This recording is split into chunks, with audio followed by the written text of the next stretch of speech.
So this is how you can link your WhatsApp to your iPad as well. Let's get started. If you are new to Foxtecc, go ahead and subscribe right now so you will not miss the next tutorials, which I believe are going to help you as well.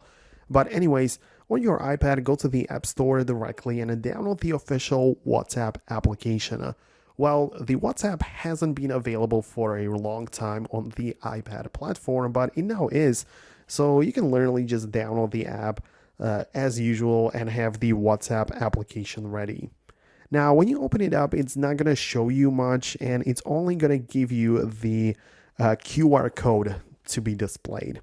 And then you just need to grab your iPhone and open up WhatsApp through the iPhone, where you go to the settings app of this and then go to your linked devices.